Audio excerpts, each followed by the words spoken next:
इस जोग तो फायदा की तैनू तू आखे ज़हरा ही वली खुदा दा है तेरा नाम लिया दुख जा रहा जन्म कर्म त्याग शरीर तेरे दर्श ते दुख हटा रहा वारसा मियाँ जिन्हों इश्क लगा आखे दीन दुनी दे काम थी जा रहा जिन्हों आखे इश्क लग जाए ना वो ना दीन का ना दुनिया का यही सब तो इस तरह बाबा मेरे ना लाहौरों एक बंदे ने सवाल किया कि वो जरा ना जी मैं बड़िया बंद को पुछया तो इहदा जवाब दो मैं कि आखे याद हक दी सबर तस्लीम नेचा तुसा जग दे नाल की सीर साई मैं कहा यार ये किहड़ी गल है ये तो सौखा जिहा काम है आंदा नहीं नहीं साडे वास्ते बड़ा औखा होया पिया मैं आख्या भी याद हक दी विच मैं भी रहना सबर करना फकर दा काम है सबर करना याद सबर तस्लीम नेचा आखे नेचा दा ही आखे मैं पुछना चाहना भी वो की नेचा मैं नेचा दा मैं ना इंज झुक के ते सलाम करना जेड़े आप तो सीनियर ने जेड़े वड्डे बैठे ने इस रस्ते ते टुरन वाले उन्हां नूं असीं सलाम करना आंदा नहीं जी ये गल नहीं हैगी मैं कहा होर की तू हुक्के वाला नेचा समझी खड़ा आंदा नहीं नहीं तुसीं इहदी कोई पूरा ठोस सबूत देवो मैं कहा किताब दे विच सबूत दे देने मैं सैयद वार शाह तो थोड़ा जिहा पहले लिखते हैं पे कि जोग करन सो मरण थी होवे स्थिर वो इवें जिवें सत्थर नहीं हुंदा स्थिर सत्थर नूं जांदे आ सत्थर दे उत्ते बह जाओ उन्होंने लताड़ी जाओ उहदे ते पेशाब कर दिओ उहदे गोहा सुट दिओ उन्हें नहीं बोलना तू आखे जोग करना ने जिहड़ा अपने आप नूं इवें मार लेना जोग करन सो मरण थी होवे स्थिर जोग सिखिए सिखना आया ही सानू दीन दा भी हुक्म ये आया कि दीन सिखना है सिखण दा हुक्म आया जोग करन सो मरण थी होवे स्थिर जोग सिखिए सिखना आया ही ते नेचा धार के गुरुआं दी करो सेवा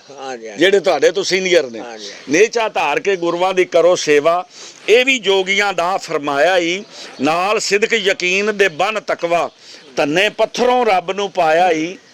और मंदा आप नूं जानना ही खलक कोलों जे तां जोग दे पंथ नूं चाहिया ही ते नामे कपड़े धोंदे गुरु लद्दा पास बैठ के भेत समझाया ही मैल दिले दी धो के साफ कीती तुरत गुरु ने रब मिलाया ही और नामा कपड़े धोंदा सी प्यार दे कोलों दरवेश लंघ पिया उन्हें आख्या की करना है पिया उन्हें आख्या जी कपड़े धोना पिया क्यों आखे इन्हां दी आखे मैल कढना पिया ते जनाब ने फरमाया बजुर्ग ने कदे आखे दिल दी मैल भी कढी हो उन्हें आख्या जनाब मेरा प्यो भी धोबी दादा भी धोबी पड़दादा भी धोबी मैं भी धोबी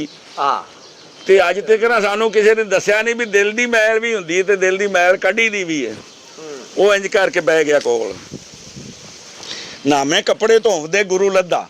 पास बैठ के भेत समझाया ही जिवें बाबे बुल्ले शाह नूं आख्या शाह अनैत ने कि बुलिया शौह दा की पावना इधरों पटना तो इधर चा लावना हाँ उन्हें इधरों पट्टिया तो इधर ला दिता ते वो फरमाया कि नामे कपड़े धोंदे गुरु लद्दा पास बैठ के भेत समझाया ही मैल दिले दी धो के साफ कीती तुरत गुरु ने रब मिलाया ही ते दसिया कि बच्चा सुन ऐस विच कलबूत खाकी सच्चे रब ने थां बनाया ही इत्थे आखे एक जगह ऐसी तेरे विच अल्लाह दी जात पाक ने बनाई है कि जिंदे विच आप आण के बहिंदा है बच्चा सुन इस विच कलबूत खाकी सच्चे रब ने थां बनाया ही वारशाह मियाँ हमा औसत जापे सर्ब मैं भगवान थी पाया ही ते फिर नहीं ना आखे जे तैनूं समझ आंदी ते मैं तैनूं दसां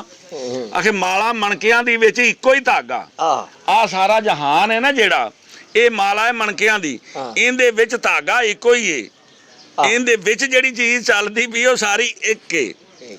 जिवें सारियां लालटैना होवन ना ते उन्हां सारियां दे विच तेल एक ही हुंदा माला मणकियां दी विच एक धागा तिवें सरब के बीज समा रहा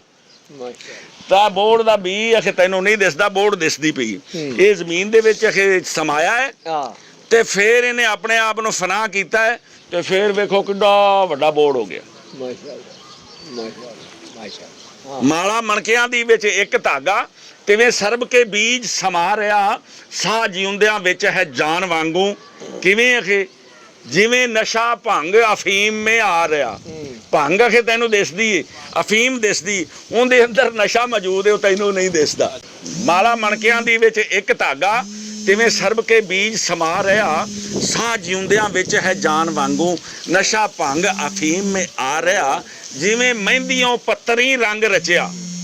ਤਿਵੇਂ ਜਾਨ ਜਹਾਨ ਮੇ ਆ ਰਿਹਾ। ਐਵੇਂ ਸਮਝੇ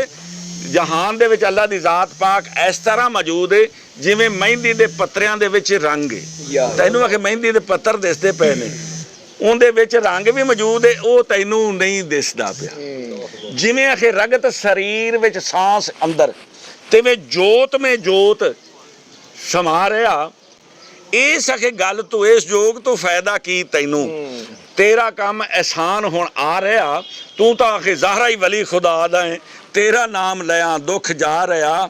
ਜਰਮ ਕਰਮ ਤਿਆਗ ਸਰੀਰ ਵਿੱਚੋਂ, ਤੇਰੇ ਦਰਸ ਤੇ ਦੁੱਖ ਹਟਾ ਰਿਹਾ। ਵਾਰਿਸ ਸ਼ਾਹ ਮੀਆਂ ਜਿਹਨੂੰ ਇਸ਼ਕ ਲੱਗਾ, ਉਹ ਆਖੇ ਦੀਨ ਦੁਨੀ ਦੇ ਕੰਮ ਥੀ ਜਾ ਰਿਹਾ। ਜਿਹਨੂੰ ਆਖੇ ਇਸ਼ਕ ਲੱਗ ਜਾਵੇ ਨਾ, ਉਹ ਨਾ ਦੀਨ ਕਾ ਨਾ ਦੁਨੀਆ ਕਾ, ਇਹੀ ਸਭ ਤੋਂ ਵੱਡੀ ਚੀਜ਼ ਹੈ। ਲਓ ਜੀ ਇਜਾਜ਼ਤਾਂ ਦੇਵੋ, ਯਾ ਅਲੀ ਮਦਦ।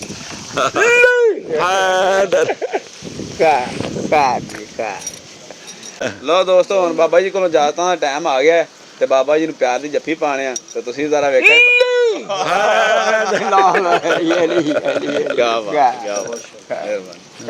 ਉਸਤਾਦਾਂ ਨੂੰ ਵੀ ਮਿਲ ਲਈਏ।